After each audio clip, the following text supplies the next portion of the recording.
Wes Craven's Scream is the film that saved slasher movies way back in the 90s. Tonight, we go behind the scenes of this horror classic with Anthony Masi, the producer of Still Screaming, the ultimate scary movie retrospective. I'm so excited to talk about this. We also give you a glimpse of this past weekend's Lost River DriveIn, also produced by Mr. Anthony Masi. It was a Halloween double feature and some scary goodness from Queen Mary Dark Harbor this week. Welcome to Popcorn Talk, featuring movie discussion, news, and interviews. Popcorn Talk. We talk movies. My name is Jim Fry. I am the managing editor here at The Scare Guy Show, also thescareguy.com. Check us out. Who else do we have in the room tonight? Hi everyone, it's Katie Christine, and since we're doing The Scare Guy, it's aka The Final Girl. And yeah, I'm excited to talk about Queen Mary and stuff tonight. And our very special guest tonight. Yes, I'm Anthony Masi. I produced Still Screaming, which we'll be talking about, and also the Lost River Drive-In event that happened last night. And he is the expert on the Scream series, and that's what we're going to be talking about as well. Hi, I'm Derek Sams. I'm a semi-regular here on The Scare Guy. Yeah, what else do we say? I don't know. I'm just happy to be here. He looks better rested probably than the last time. Yeah. And I'm Cheeseman on the couch here with thescareguy.com, and I'm here on the computer listening to your thoughts here on the chat if you have any questions for us during the show, because we're going to have a lot of fun stuff to talk about.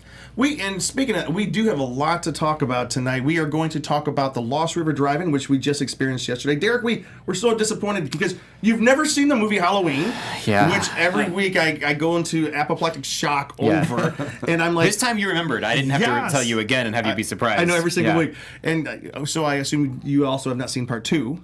Right. So I haven't that seen is a part correct two assumption. Have you not? Last night was the best experience. And from what we understand, John Carpenter, didn't you tell us he always wanted people to see on the big screen? The best way to experience the Halloween movies is at a drive-in. Yeah.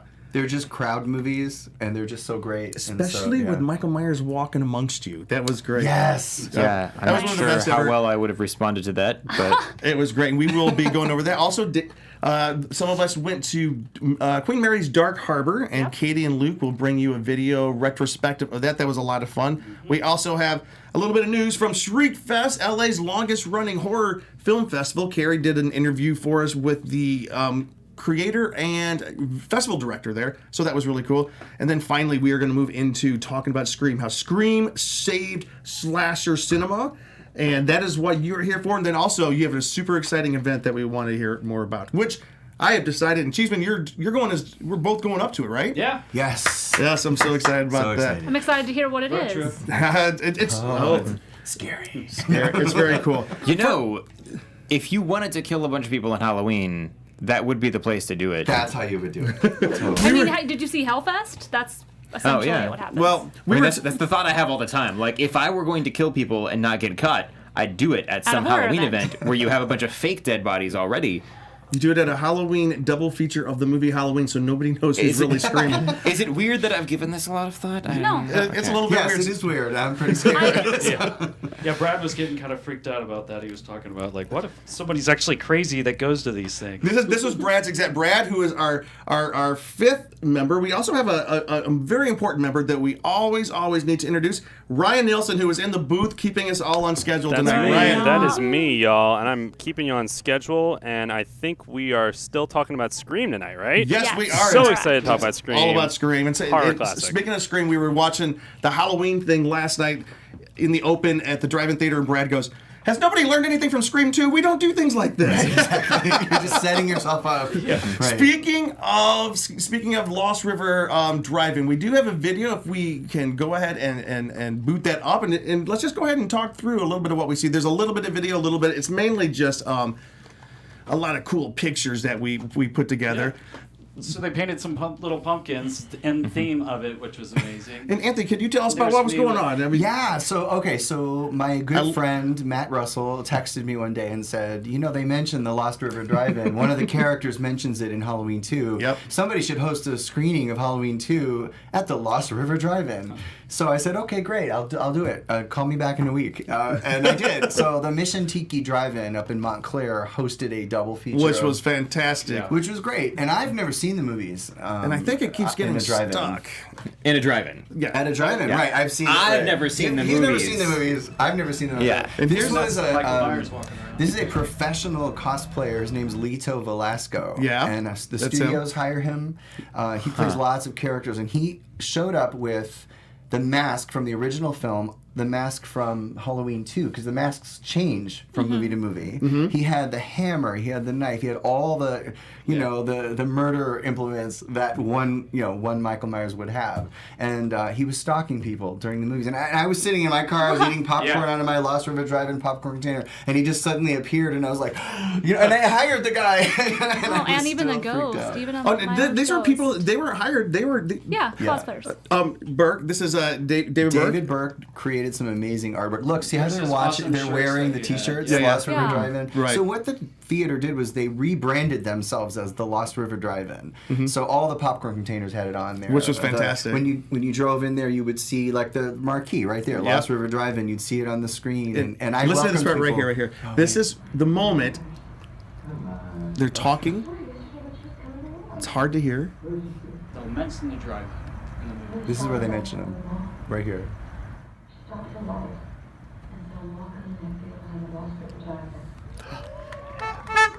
So Yeah, what we of course just everybody saw was we're watching the moment in Halloween 2 when the nurse mentions the Right. Lost River Drive-In, and everybody kind of goes crazy at that moment, which Yeah, was they're just very kinda- cool. Like, see, look at that. Imagine seeing that that was through outside my your window. So he was just walking looked around. over He was just and walking stared at me. It was I took awful. a picture. And he looks exactly like he did in the movie. And then he walked around on fire. And then he walked around and fired. Right. We were joking. Wouldn't it be great if at the end of the movie, part 2, he just burst into? I mean, as a stunt, not for real. But anyways, What fun. it was probably one of the most enjoyable events I have. As Did you everyone who paint the watches the pumpkins? show, yeah, Those little pumpkins, did you paint them? Or who No, did so that? Matt Russell, the guy who helped produce this event with me, his wife made them. She just brought them and put them in the. Wow. Right, everybody loved them. Yep. Yeah, his wife, Melissa. Hey, Ryan! This is Ryan for people who have not yet met him. But What's up, y'all? But the thing that was so cool about it was I loved being outside because I sat in front of the car, and the thing that was also really neat was so many of the cars decorated up as. I was gonna ask that. They Yeah. decorated as Halloween, and they put pumpkins. We had pumpkins in our car and stringed lights, and Oh, so cool. it was really neat. And like there were certain sections where big groups of people would sit outside, like multiple cars in a big group, and they kind of turned it into almost like a Rocky Horror Picture Show experience where they would yell and scream. It was Yeah. great. It was so Yeah, much fun. horror movies are interactive, and a lot of people experience them sitting on their couch watching it on their TV. Mm-hmm. But if you go to a theater with like-minded horror fans, typically that's what happens. You get this mass hug for the movie, and everybody, they can't contain themselves. They yell and clap and scream at all the right times. And so last night was a real treat for me too, because I've never hosted a movie screening, and I think just going above and beyond and we had a newspaper that I think I showed it on the last episode. It tied the movies together and then added to the story. And so people were reading the newspaper before the movie started. We did a radio show after. I don't know if you guys listened to it. No, I didn't know that. Oh, nice. We gave you a little white piece of paper. It's the Haddonfield Happy Hour. We did a 37-minute radio broadcast where we brought on. Was it 100.5?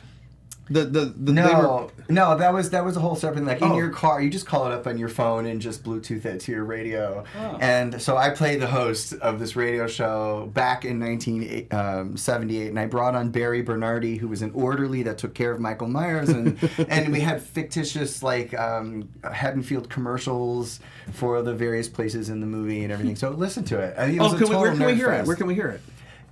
We gave you a little white piece of paper last night. It's out. Oh, We wait, have it Jim. somewhere. Just look up Haddonfield Happy Hour on the internet. I still have It's on everything our from last Instagram. night. Yeah. Okay, very cool. Yeah. That's great.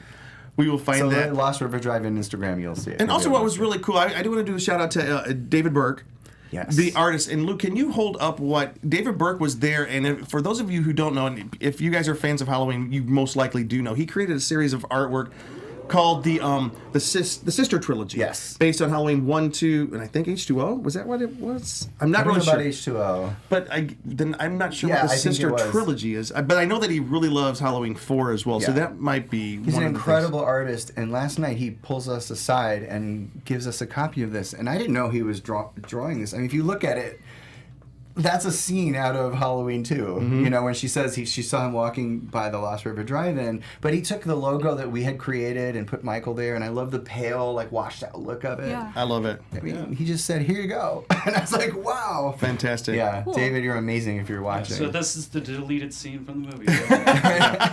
We can put it back in. Anyways, I just want to congratulate you on probably one of the coolest events that I have personally. you. I was telling people, usually every year around this time I head to Florida for a little bit for vacation, but I put it off this year because I could not miss this No, event. you didn't. Yes, I did. Amazing. So, exactly true. I might be going when you guys go at the end of the year. So, Cool. I'm glad you came. anyways, it was fantastic. And he has another very cool event that we're going to be talking about towards the end of the show. It has to do with Scream, the main theme of the show tonight. So we are super stoked about that. Next, though, we have had a pretty busy week. And for those of you who don't know, Halloween season in Los Angeles is just a plethora. It's just like a candy store. You just can't get enough of what's going on.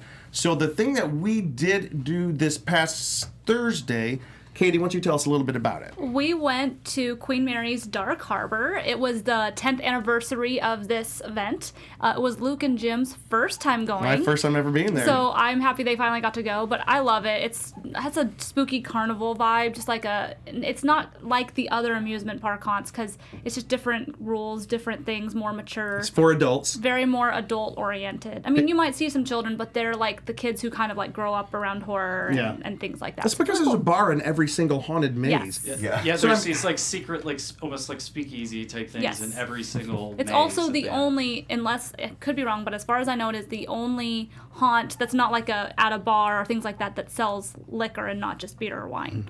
Because the other ones, it's just like beer or wine. So. All right, and we have a really cool video that Luke was able to put together, and if we can take a look at that, Ryan. Intrepid! We just came out. Bradley, get in here. Up Intrepid. Oh, that's nice. Oh, it had one of the coolest effects rooms I've ever seen in my life. The green... Crawling through the swamp. The swamp green fog room.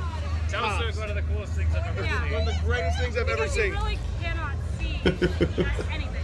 You're Look, he's chest got deep it. in a room of fog, glowing, and they keep popping up out of the fog, and you don't know where you're going. Props That to was that. one of the coolest effects. Best things I've ever seen. All right, it's gonna be hard to top that. Cheers, man. How was it? Katie. Come on, you're the only one who knows what's going on here. So, Rogue, how was True. Rogue? Awesome. We found the hidden bar. I recommend the gray ghost shot if you're here. It was delicious. I just walked through soap. Yeah. They're really doing well with like just different effects that you're not used to seeing. It's cool. But I gotta show you one thing real quick, that if you don't know about it, this right here is from Michael Jackson's Neverland Ranch, which is kind of creepy. Yeah. All right, anyways, They're on every to the year. next one. Hey, it's Cheeseman. I'm Katie, We're here at, Queen Mary Dark Harbor. and we just went through all the mazes tonight, and we also saw the last thing 3 of the hidden bars. and The slider show. the slider show. So we had a good time here tonight. We had corn dogs and lots of other little hidden treats. But what did you think overall? I think it was great. I liked some of the changes in some of the mazes. The new maze, which is Rogue, is really cool. I highly recommend that. That one also has a hidden bar. It's fun to try to find the hidden bars because The best bar that one was. yeah, you don't always know how to get there, but if you find it, it's a nice little surprise. So yeah, it's cool. Yeah, they give you a token that will give you clues, but we were good at finding them most of the time. There was even times where you had to crawl through certain things, and there was something that appeared like you were going through a swamp. So they definitely took some different approaches than something more like Halloween Horror Nights did, and then the people would actually follow you through places. So felt a little more like a traditional haunted house, but overall it was a really fun time, wouldn't you say? Yeah, and also if you guys like more of a twisted carnival feel, this is usually kind of the best place I recommend because it has more of that dark, twisted feel that you don't get at the amusement parks.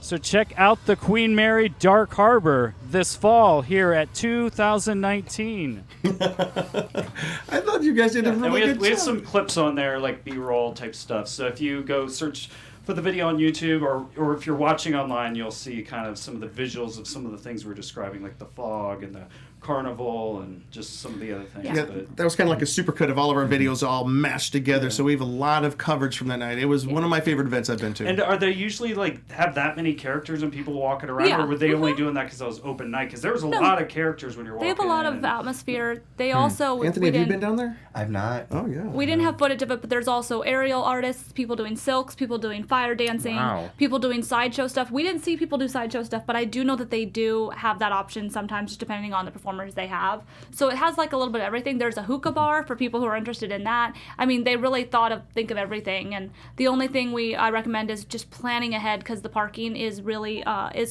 takes a while. So that's the one thing I recommend. I've learned that for the last 3 years that I've gone. Just make sure you plan a couple hours to get there and get into parking. Can I ask a quick question? Yes. Is it still going on right now? Yes. It just Just started. started. It's Yeah, going just on started. through the end of October. Wow. And where was it located again? Long Beach at Queen Mary. In Long Beach at the Queen Mary. Heck yeah. Yeah. And what I didn't know going into it, I didn't know it was off the ship and on the ship. Yes. So they have like, was it like 2 or 3 that were on the ship and then Okay. the rest Yeah. were on the That's outside? what I was gonna There's ask. Yeah. three mazes that are on the ship and 3 that are off the ship. Wow. In my opinion, I love the ones that are on the ship because it's just naturally creepy. You're There are walking so through many steerage. stories You're about walking ghost through, sightings on It's that ship supposedly already. haunted, Like, yeah. Yep. You can also, for those people who really want to, you can also book rooms to stay on the Queen Mary. So if you wanted to, you could There go to were a Queen lot Mary of people on and then upper stay levels there. watching the mayhem Yes. as it was going on. The thing about the haunted houses on the ship that I noticed, they were so long. Yeah. They were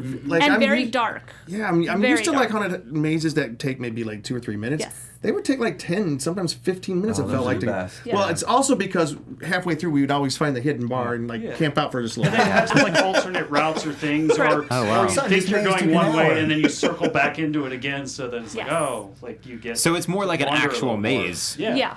In some ways, A there shout wasn't out- a lot, but just here and there, there were a little bit of twist and turn. What's that first bar we found? The first maze we went in through was Rogue, I think it was. Well, All I know is those Luke Long Island iced acci- teas were great. Luke accidentally stumbled into one, didn't know what it was because Yeah. he didn't know that they had hidden bars in I them. was like almost like, oh, I'm sorry. he Like I found just it- opened some door of some bar and I was not supposed to do that. Yeah. And I'm like, But hey, Me too, guys, yeah. is it expensive or is it worth No, the it's price? not expensive at all. It's Good to hear. The tickets are probably $30 and less. Yeah. I can't say that for sure, but I know that if you go on to like not Groupon, but what's Gold Star? They're Yeah. selling tickets for around $10 to Queen Mary right now.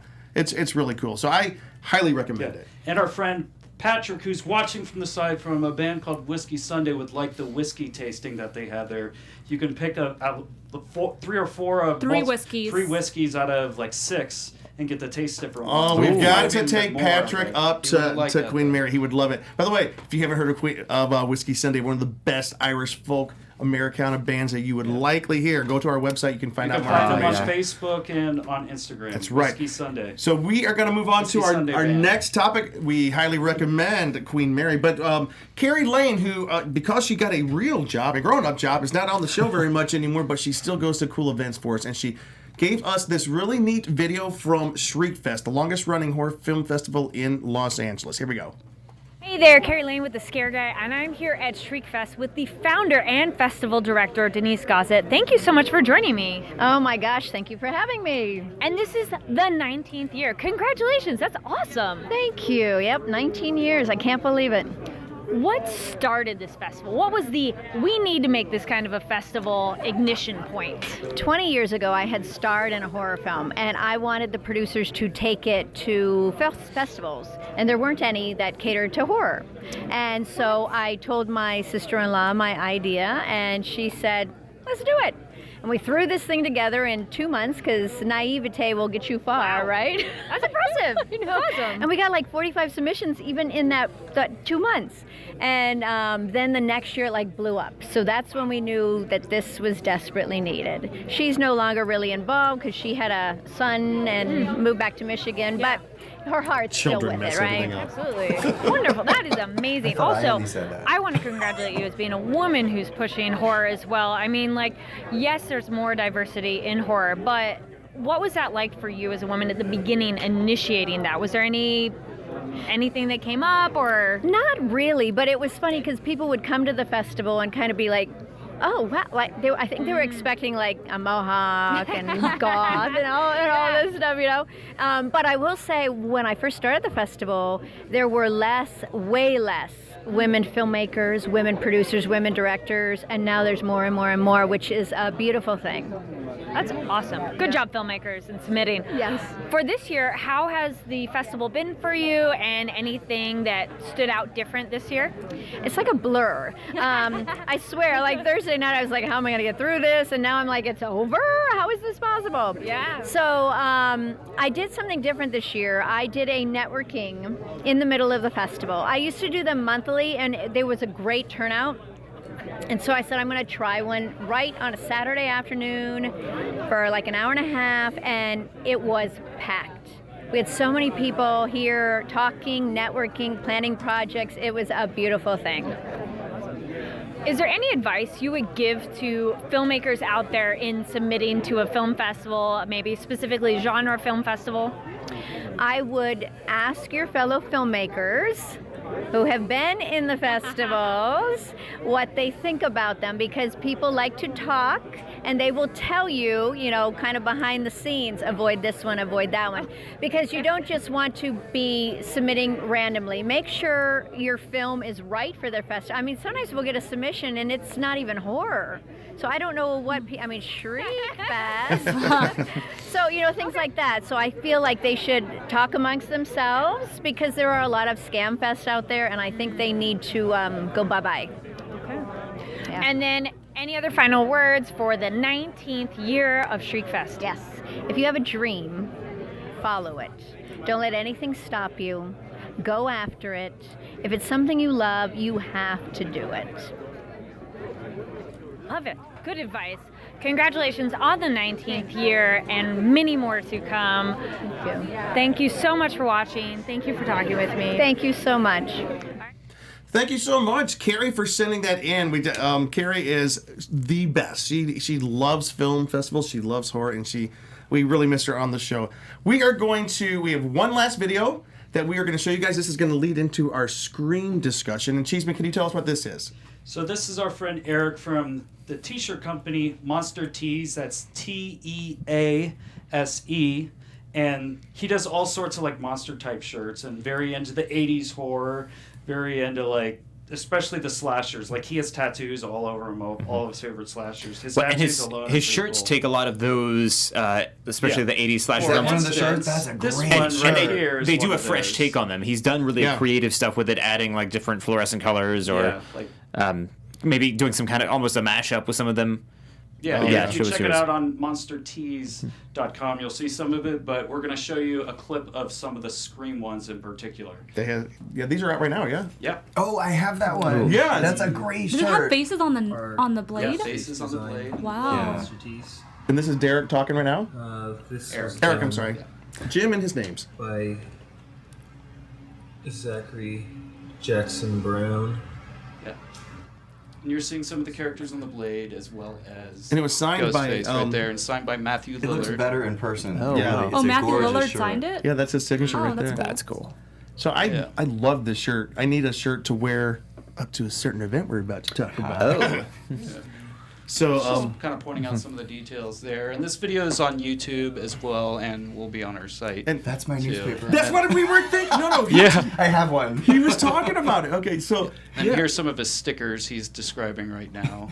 Nice. He's making some T-shirts out of these designs as well. So that's the main shirt there, and then the other two are shirts he'll be making here soon. Since this is your, I've got it in my bag right there. What's Bro Tribune? Scream, like that's newspaper. I love this. A vendor gave me at Midsummer Scream. Yeah, he's got it right here. This is great. This is my show and tell. To me, but I don't remember who it was. Oh, he doesn't remember. But we do. But we remember. If only we could figure out who that vendor was. Yeah. No, what was funny is did a little when we research. were watching this a little bit earlier, I said, I bet you anything that is Anthony's newspaper. Oh, it totally is, yeah. This is why we did the Halloween one. Because like right down towards the bottom, there's a double feature for Halloween. Yeah. Oh, that's great. I love it. But yeah, I just wanted to The drive-in movie guide. Yeah. That's So I designed it as well. So I did all the artwork. Yeah, on why it don't and you all tell of us a that. little bit So- about it? I would First of love all, to. thank you, Anthony, for the pin, the enamel You're pin from welcome. the night from the event last night. But all right, so we are going to move Yes. into why Scream saved slasher movies, but we're going to start with this awesome newspaper that you have in front of you. Since we got a great introduction, I didn't know you were going to show that. That's pretty amazing. Yeah, so for the Halloween feature, a Halloween double feature, we did the same thing. We had a Halloween newspaper, but this is the Scream one, the one you just saw. You know, it's just articles about the Scream movies. Not about the Scream movies, but these articles are written as though Scream happened. So the headline, you know, the third high school student attacked. This is after Nev Campbell is attacked in the movie. So this paper has come out while they're still trying to figure out who the killer is. That's very so, cool. Nice. Yeah, these. I are love just, that you have ads for cordless phones in here too. Yes. Yeah. Yes. We thought of everything. Yeah. Yeah. And those details are really cool, because you keep finding more while you're looking through it. That you're like, oh, this is really funny, or this is creative. Like it a lot. Yep. So Anthony, can you tell us why is it that here in Hollywood you are regarded as one of the experts on the Scream films? Well, I produced a documentary called Still Screaming, which you can find on the Scream 5 film set. And it was the only comprehensive retrospective on all of the Scream movies up until Part 4, because they had not released Part 4 yet. But we actually uncovered all of the reasons why Scream was the most, how it single-handedly sort of brought back the slasher genre. In the mid-90s, horror movies were dying. The 80s were gone, and slasher films were kind of old and tired, and so we always credit Wes Craven, and believe me, I love Wes Craven, but also Kevin Williamson wrote a script that was so fresh. And you've all seen Scream here? Yes. Okay. Yes. Yes? No? Okay. Oh, sorry. No, but spoiler warning, spoiler warning. It's okay. Yeah. Somebody else is the one who hasn't seen the movie this week. I can be a little proud of You're usually that. that guy. Yeah, exactly. Well, in the beginning, when he's talking to Drew Barrymore, the killer is calling, he's quizzing her on horror movies. And as a horror fan, I saw it in theaters way back then, and I remember thinking, what's going on here? This is, amazing. And he wasn't just referencing, the killer wasn't just referencing, one horror movie. He was referencing Friday the 13th and Halloween and all these other movies. And so the script is fresh. Wes Craven did not want to direct it. I don't know if you guys know that. I watched your documentary and I was seeing exactly. that, yeah. And he kind of had to be talked into it. But I don't think the movie would have been as great as it was without But Wes a little Craven. kid in the documentary, you're he was saying, inspired him because he was at a thing, and this kid's oh, when are you gonna do something cool again, good again? Your in your newer stuff documentary, hasn't he been comes so back. good. He says some little kid. Some little kid kind of made him think goaded him into making. I need to do another. Is that horror what movie. happened? Yeah, I remember. No, he was at a convention and on your Oh, documentary. is that what it was? Yeah. And someone says, "When are you gonna do something really cool again?" Right, exactly. And he goes, Yeah. "All right, I'm gonna And call up then that." he immediately called him back up and it's okay. Dimension Films. I think I'll do it. I'll something need good a job. again. And Wes Craven, the thing about him is a lot of other horror directors are very confident, like John Carpenter, and there's just a lot of really confident directors. And my impression of Wes Craven, because we interviewed him for 3 hours, is that he was a very vulnerable director. He was always sort of not always doubting himself, but I've talked to enough people to know that, when he called and said, "All right, I need a job. I need to do something," that's the perspective he was taking. It was kind of I'll take it, as opposed to, I found this really great script and I want to make this incredible movie. And so there's a vulnerability about him as a director, especially in horror, after A Nightmare on Elm Street, and the credibility that he already had. Can we remind people, for those who don't know, Wes Craven was the visionary director who brought us Freddy, the original Nightmare on Elm Street series. Yeah. And so he already had. He was introduced as the master of horror, everywhere that he went. And I remember watching a panel discussion. There was the TED Talks. Yep. So there was also the Times Talks. I don't know if you've seen the Times Talks. Yeah. So he was up there with Oren Peli from Paranormal Activity and somebody else, and they introduced Wes as the master of horror. And halfway through the panel discussion, he said, "I hate hearing that when they say that." And he said, the reason is I just made my last film, I think it was My Soul to Take, which came out, I think, right before or after Scream 4. And he said to the audience, the movie tanked, took me 5 years to make it, critics shredded it, they hated it, and he's like, I don't know if I'll ever work again. And this is a guy who created Wow. A Nightmare on Elm Street, and he worked with Meryl Streep on a movie called Something of the Heart, not Affair of the Heart, Something of the Heart. Wes Craven did? Yes, he directed a drama with look that Meryl up. Streep. So the Music of the Heart? Was it Music that of the one? Heart. That I remember that movie. Wait, yeah, that I did was not Wes know that was Wes Craven. Yes. Whoa. Get out of town. He's done a ton of, and a lot of his movies, mean- they vary in. It's like Nick Castle directing Dennis the Menace. Right, exactly. It's Yeah. so strange Who and played out Michael of step. Myers, just- Right, Nick Castle played Michael Myers. So he had a, like when you see a John Carpenter film, you can tell it's a John Carpenter movie. There's something about it, the shots, the music, and all that. Wes Craven, it's like he's different in every movie. There's a different style, and so he had a vulnerability about him that I think a lot of people don't know about. And I think Scream was a really great fit for him because of its sense of humor. The mask, Ghostface was supposed to be white. He was supposed to be all white. The shroud, not black. He was supposed to be he was supposed to look like this white ghost. And he looked kind of like Casper the Ghost, like running in and out of scenes. And so You telling tell the story- the cool story about that mask. That was so interesting about the origins of the mask and how they really didn't even own that mask when they were doing it. Yeah. Yeah. So somebody found, Maria Menounos, who was a producer on the film, found the mask in a house and said, well, this'll do. This is great. And they started using this mask, but nobody knew. You have to pay for trademarks and you have to license things. But nobody knew who owned the mask. And yet they're shooting the whole opening scene with Drew Barrymore without a licensing approval. And so what they did was they hired a company called K&B. You've heard of K&B? Twice. Special Effects. So they said, well, create a knockoff. It's not going to be the Ghostface. No, they didn't know it was called Ghostface, but they were like, it's not going to be this mask, but it will look like it because we like it. So if you watch the Drew Barrymore scene, there's different masks in the scene. And like the scene, he like turns and sees her through the window. Like that's the K&B mask. Yeah. Somebody figured out that it was Fun World that owns it. They're a costume company out in New York, and they own. And I think on the back, little letters, it said like Fun World. And they called them up and they sent them $500 or something like that, or $200 to license it. And they're like, "Thank you." And then they went and made this incredible film. But yeah, and so it's like, and I've read the script and I've read it as like, what if it wasn't the script? Like, not picturing it in my head. And it's a really, really good script, but it's a great movie. Yeah. And it's because of Wes Craven. I remember because I was, and Luke, you have quite a history with Scream. Like, It was the one movie my mom had to take away from me because I was watching it too much. So No like, way, that's awesome. I was like, How old were she's you? like, you're watching this too. I was like the perfect age, like 6th or 7th grade. My friend Jake like bought it. Well, he took a Blockbuster tape and illegally bootlegged it. Took the letters on like a VHS tape and almost made like ransom letters to Scream. So then I was like just watching it every day, and my mom's like, "You're watching this too much." Took it away and then hid it in some drawer, but I found it anyway. And then like this was his porn. Yeah, it was a little. But eventually, like I convinced her, like, "Hey, my friend's over and I really want to show him Scream," like because I'd just like show everybody Scream. Eventually, convinced her to give it back, and then I never. What had was to it take about the away again. movie that you loved so much? She just. That I you mean, what loved, I yeah. loved it. I don't know. I was just at that age. I was just kind of getting into horror because I was too scared to watch it before.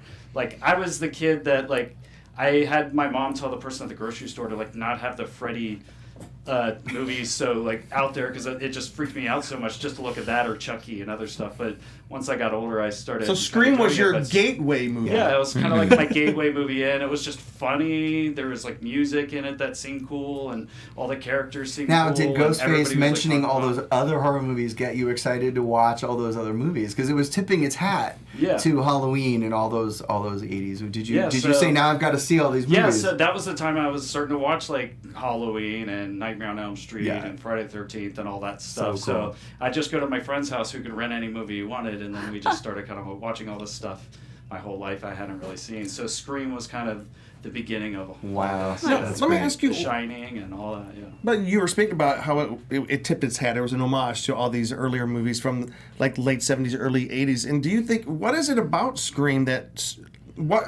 here's the other question. First, what was going on in horror genre before Scream? What is it that was so murky? What was happening then? I think the 80s had just run its course. Yeah. I mean, Halloween came out in 78, and there was really great horror, in the 60s, and every decade there is. Yep. But I mean, like, Black Christmas had come out in 1974, which is a great film, but it wasn't the Halloween that it needed, it didn't have the fame of Halloween. And then Halloween came out, and then all the clones came for, a good 12 years. And so I think by the time you got to 1989, I mean, by that time they had made 7 Friday the 13th movies in 8 years. Yeah. I mean, it was just, I think that's what the problem was. And so in the early 90s, it just kind of died. They needed a new slasher.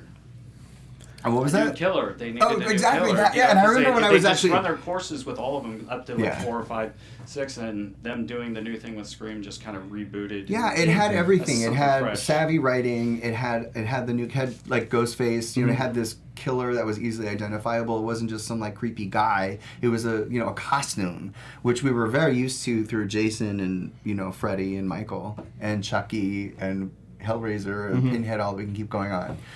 So it had all the 80s films. There we go. Right, and it also had a really great ending. Yeah. And everybody remembers that ending, and that's the ending that's in the house that you guys will be going to. But it was filmed in that house, but it had a great ending. The thing that was so different about Scream, though, its high level of humor and satire, which was the rest of the film. Freddy tried to have that, but it just turned into shtick or schlock, which I still love the Freddy films. He's a comedian. Yeah, but this one was real humor and also the whodunit aspect of it.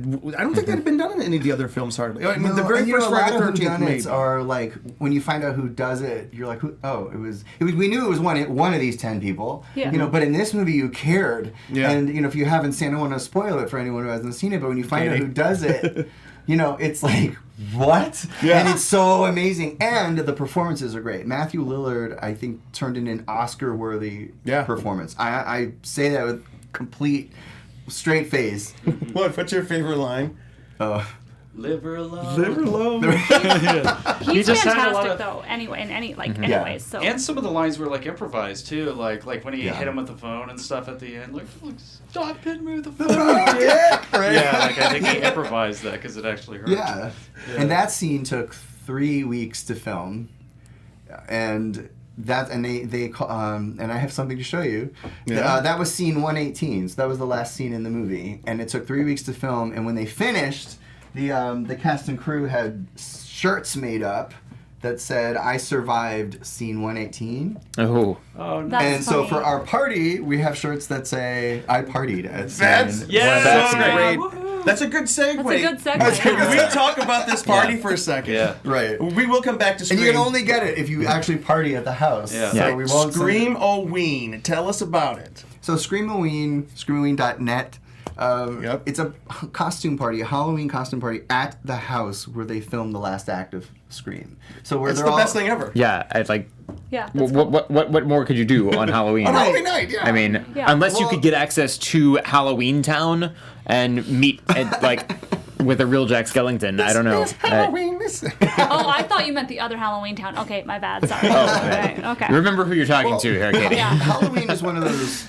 It's kind of like New Year's. You either have a big party to go to or you're sitting at home alone. And plus Halloween Giving out falls on a candy. Thursday. Right, which is fun. And I love Halloween and I've got my own little ritual and all that stuff. But it falls on a Thursday this year. So we thought, Unless the thing happens, they're trying to move it to the Saturday. oh yeah, don't say that. I Yeah. know, it's the No. worst idea I've ever heard. Yeah, it's dumb. We're just gonna It's pretend Petition. that's The not a petition thing. is what I was looking for. Exactly. All right. But I mean, it doesn't ruin your Halloween plans the weekend before or the weekend after.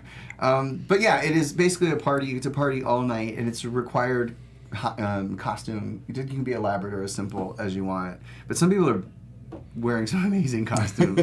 But yeah, you just party in the house, and we just thought that would be really special. And horror fans, they have money, man. They spend money on all kinds of stuff, and because it's worth it. It's the experience, So when we did not a similar event, but we did another event at the house last year called Scream Comes Home, which I produced with my really good friend Nate Reagan, and he is helping me with Scream-O-Ween as well.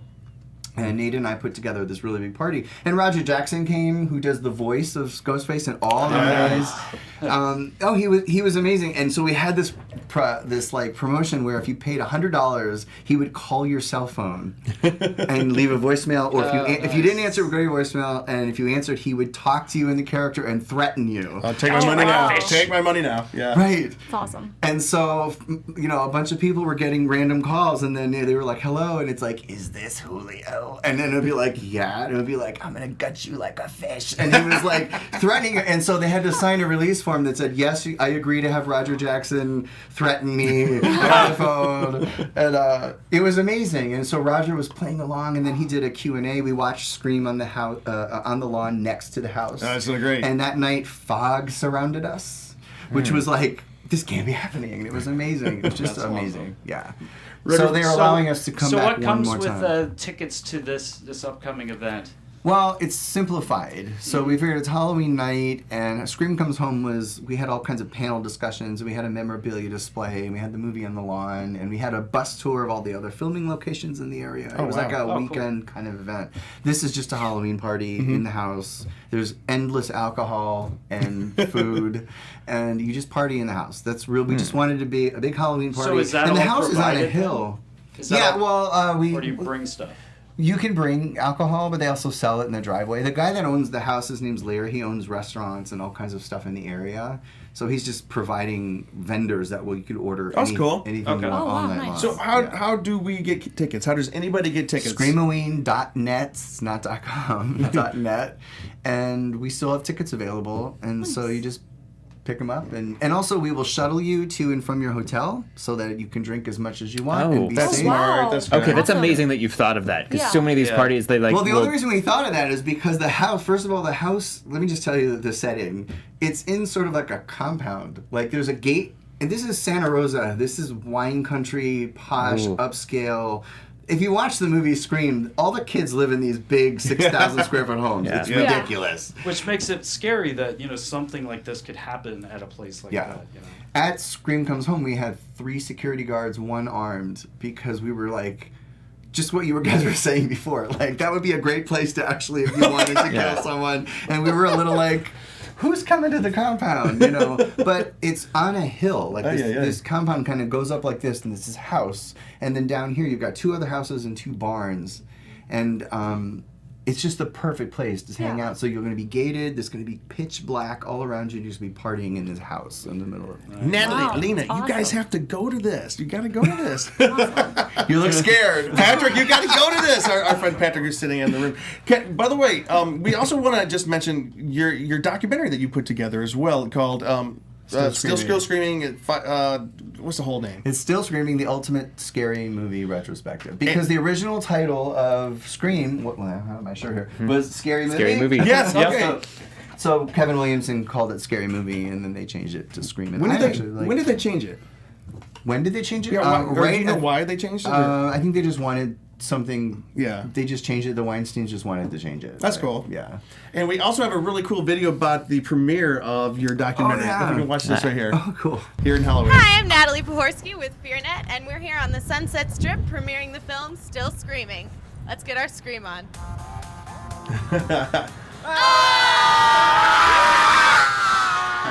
We're here at the premiere of the Still Screaming documentary. Still Screaming! I think what's good about the Scream series is that you could honestly reboot the thing in 10 years without actually rebooting it. The second that slashers go out of style, that'll make me in the Scream, which is never. People love watching other people die too much. I was like the perfect age for all of it to be. Like I grew up with Scream. What Scream's job is to do is go back and comment on the state of horror movies. Pumping new blood into it, literally. So I mean, you gotta have more. Would you guys survive a Scream movie? I would definitely survive a Scream movie. Be dead. I'd be the first person dead. I would be the chick making popcorn on the phone, like, oh my god, like, let's watch a scary movie. Why would you be the chick? Why wouldn't you be the dude banging the chick? I think I could survive just because I am such a big fan. Because that guy's tied up in the back and he's got his entrails hanging out by the pool. He sucks. I at least make it around to the front of the house before I get killed. Do you have a favorite scary movie? PJ! Halloween, the first one, of course. And Carrie. My favorite scary movie is the original Halloween. I know that's sort of like a boring answer, but it still is the best. Scream 2. Scream 2 is definitely my favorite. Favorite Scream kill? Omar Epps getting stabbed through the ear. Oh, that's ours. Installed because it was a really super subtle nod to Black Christmas. Because if you turn up the sound, you can hear the whispering, weird baby stuff, and then all of a sudden, wham! It was like right through the ear. I like that a lot. Oh my God, Drew Barrymore. This is just a given. There you are. That was like the scene. That's the scene. When that was over, and when it went to credit, I said, "Oh my God, like horror is back." I couldn't believe it. Yeah. The fact that the girl from E.T. died in the beginning messed with me and scarred me for life.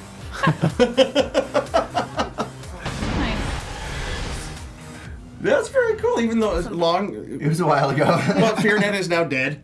Right. Yeah, FearNet's no longer around. Right.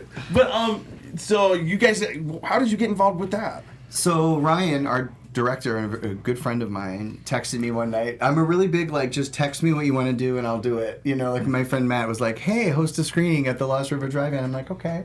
You know, Ryan did the same thing. He said, hey, let's do a documentary on Scream because I had done them for other franchises. Mm-hmm. And we just put it in motion. When you do a documentary like that, it's a lot of like one step at a time, emails, phone calls, and begging. You know, like I'm doing one on the Paranormal Activity series now, and it's just getting someone in a chair to interview them. We're interviewing Jason Blum tomorrow.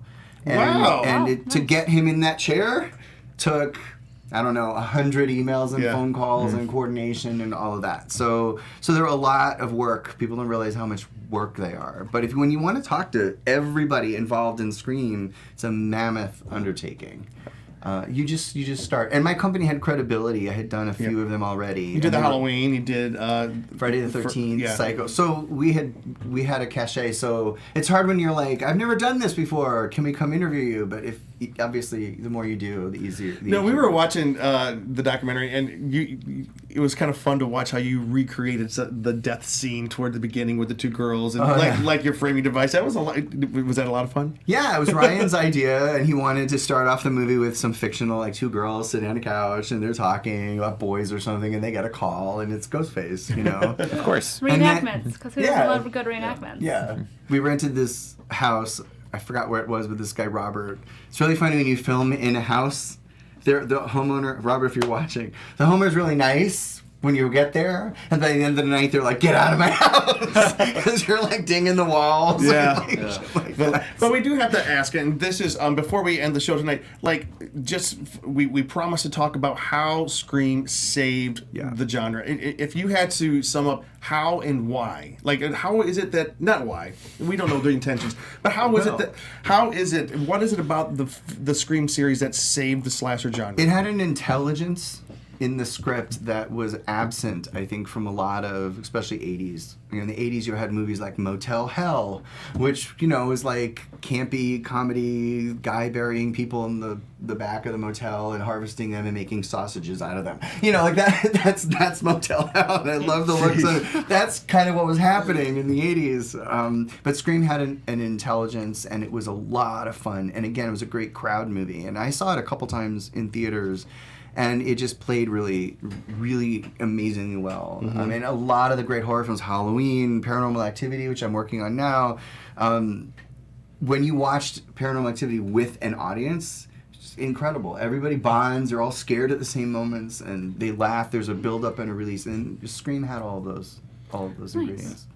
Who was your favorite person you interviewed for the documentary? For Scream? For the Scream one. Wes, definitely. Mm-hmm. Because he had first of all, he's the nicest guy. I only got to hang out with him that one time. I've met him a couple times, but he's just the nicest guy, and he understood the material and had a passion for it. And apparently he had a lot of fights with the Weinsteins about things that everybody did, I guess. Yep. But yeah, I would say Wes. Laurie Metcalf from Scream 2, and she didn't. All right, I'm gonna say that. I love Laurie She Metcalf. didn't want to do her interview, and I've never said this. She didn't want to do her interview, and her agent was one of the very few times that an agent actually helped me, because she watched the movie, and I think she wasn't that happy with her performance in it. And all I heard was the opposite. Fans loved her performance. Yeah. And so she came to my house where we shot the interview. She knocks on the door. It was really weird having Laurie Metcalf knock on your door. I was like, come on in. And Ryan and I were there. We were all set up and everything. And by the end, she was amazing. She was smiling and laughing. And I think she understood that we were there to talk about how great she was. And we got it out of her. And she said, I really hope I gave you what you wanted and everything. But it was great to see her transformation from, I don't know if I really should be here, to thank you so much, and welcoming me and having me be a part of this. Yeah. Well, I think that says something to you as an interviewer too, somebody who can like put somebody at ease and help them feel better just in the conversation even. Yeah. So good job. Thank you. There you go.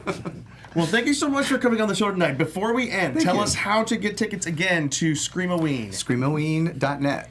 Is it one word or is there dashes in there? All one word. Okay. The website's been around since 1996 when the movie came out. With the .net. I'm kidding. No, it is not. That is a lie, but we will be posting it tonight on the show. Thank you, everybody, for tuning into the Scare Guy Show, and thank you so much, Anthony, for coming on tonight. You are probably one of my favorite guests we've ever had on the show because you just you love horror and you talk it like anybody. You guys, make sure if you get a chance to follow us at thescareguy.com. That's the website. Also, you can follow us on YouTube, Instagram, Twitter, all the social medias at The Scare Guy. Where can we find you, Katie? Hi, I'm Katie. Katie, you can find me at KT_Christine on Twitter and on Instagram, but also on the Scare Guy and Con Guy pages as well. That's right. Great. You can find me at massymedia.net. That's I'm a big net guy. And at Scream-O-Ween.net on Instagram. Hi, I'm Derek. You can occasionally find me on Twitter at ConGuyDerek and here on the Con Guy or the Scare Guy Show. You can find me on Twitter at Cheese on Couch and on thescareguy.com, and check out, like you said, our Instagram, our Twitter. We're posting on there. Katie's been doing a great job at doing stories as well. So we're trying to get as much content on there to keep you guys interested. Yep. And I just cannot stop laughing at Ryan dancing in the booth as we take the show out. Everybody, have a great week. Thank you so much for tuning in this week. See you later. From producers Maria Menounos, Kevin Undergaro, and the entire Popcorn Talk Network, we would like to thank you for tuning in. For questions or comments, be sure to visit popcorntalk.com. I'm Sir Richard Wentworth, and this has been a presentation of the Popcorn Talk Network.